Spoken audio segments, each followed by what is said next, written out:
नमस्ते। गाजा पट्टी के मुसलमानों में मची चीख पुकार और किलकारियों पर दया इसलिए नहीं आती है क्योंकि इन्हीं जिहादियों ने साल 2006 में रेफरेंडम के माध्यम से हमास का चुनाव किया था, लेकिन अब वही हमास इन्हें मौत के मुंह में धकेल कर भाग गया है। इजराइल ने गाजा पट्टी को दो देशों में तब्दील कर दिया है। उसने दक्षिणी गाजा से उत्तरी गाजा को पूरी तरह अलग कर दिया है और यहां पर इजराइल डिफेंस फोर्स का नियंत्रण होने के करीब है। दावा तो यही किया जा रहा है कि इजराइल गाजा के मुसलमानों को मारकर इसे अपने नक्शे में शामिल करने वाला है और इसी के चलते वह गाजा को रफा की ओर दफा करने की कसरत कर रहा है। जिस टनल नेटवर्क को हमास सुरक्षित पनाहगाह मानता था, वहां ऑक्सीजन की किल्लत हो गई है और उसके लड़ाके दम घुटने की वजह से मारे जा रहे हैं। यही नहीं, इजराइल के ओक्टेज कैनाइन यूनिट में विशेष रूप से प्रशिक्षित सैन्य कुत्तों ने हमास की सुरंगों में हाहाकार मचा दिया है। यह डॉग विस्फोटकों को सूंघने, प्रवेश द्वार ढूंढने और सशस्त्र आतंकियों पर उनकी बाहों को काटकर हमला करने में सक्षम है। इजरायली सेना ऐसे सैकड़ों कुत्तों को सुरंगों में छोड़ चुकी है।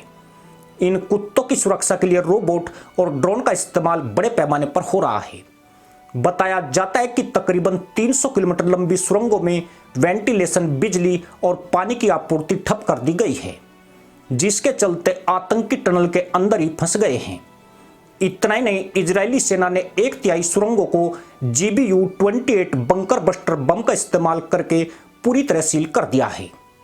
IDF ने दावा किया है कि उसने 1000 आतंकियों को सुरंगों में ही हमेशा के लिए दफन कर दिया है।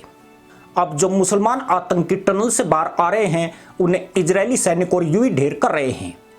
यही नहीं, इजराइल का सिद्धांत सुरंगों को सिर्फ ब्लॉक करना ही नहीं है, बल्कि वह उन्हें पूरी तरह साफ भी कर रहा है।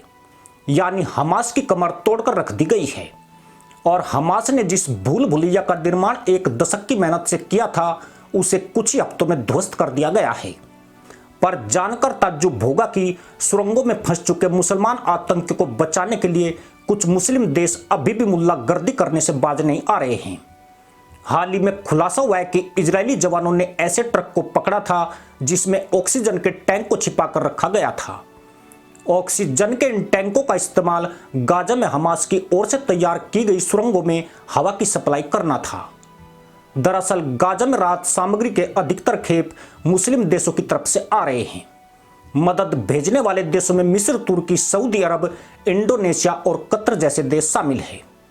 यह शरारत इन्हीं में से किसी इस्लामिक आतंकवाद के समर्थक देश की हो सकती है। यही कारण है कि अब इजराइल मदद लेकर गाजा पहुंचने वाले ट्रकों की गहराई से जांच कर रहा है। बिना उसकी इजाजत के अब गाजा में कोई भी राहत सामग्री एंटर नहीं हो रही है।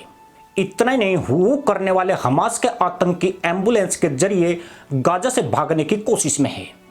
इजरायली सेना ने ऐसी एक एम्बुलेंस में सवार आतंकियों को हुरों की तलाश में भेज दिया। यानी इजराइल ने मुसलमान आतंकवादियों के बच निकलने के तमाम विकल्प ब्लॉक कर दिए हैं और अब उन्हें हमेशा के लिए मौत की नींद सुलाने की तैयारी हो रही है। इजराइल और हमास के बीच जंग की शुरुआत 7 अक्टूबर को हुई थी।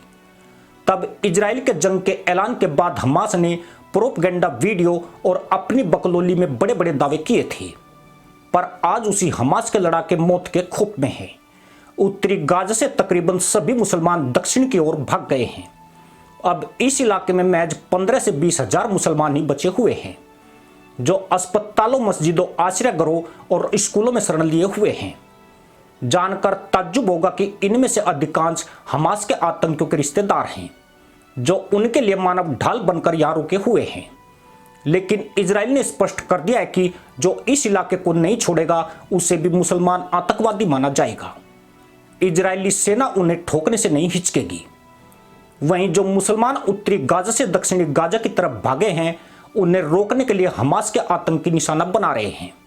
यानी ऐसे लोगों के सामने सिवाय हूर मिलन पर जाने के कोई अतिरिक्त विकल्प नहीं है, जबकि अभी तक ऐसी कोई संभावना नहीं है कि यह जंग खत्म होने वाली है।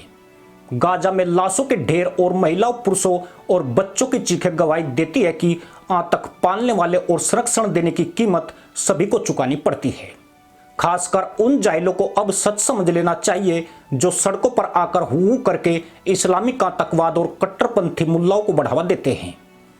जब गोले बरसते हैं तब किसी का अल्लाह बचाने नहीं आता है। गाजा में सड़ती और बदबूदार लाशें बताती है कि उन्हें हूर मिली या एक अपमानजनक मौत नसीब हुई है, क्योंकि ऐसे लोगों ने खुद के साथ अपने परिवारों को भी तड़प तड़प कर मरते हुए देखा है। और जब वह जान बचाने के लिए रहम की भीख मांग रहे थे तब उनके पास हूरों का कोई भी एजेंट नहीं था, बल्कि वे एसी कमरों में बैठे हुए मुर्ग मुसल्लम खा रहे थे। सवाल यह भी है कि वो दुनिया का कैसा ईश्वर है जो इंसान का गला काटने पर जन्नत, हूर और शराब पेश करता है। थू है ऐसे बकलोलों पर जो लोगों को ऐसे किस्से सुनाते हैं। ऐसे लोगों को सरेआम नंगा करके इनकी तशरीफ जूतों से पीटी जानी चाहिए, क्योंकि गाजा के असली गुनहगार यही लोग हैं। इसी के साथ अनुमति दोस्तों, जय हिंद, वंदे मातरम।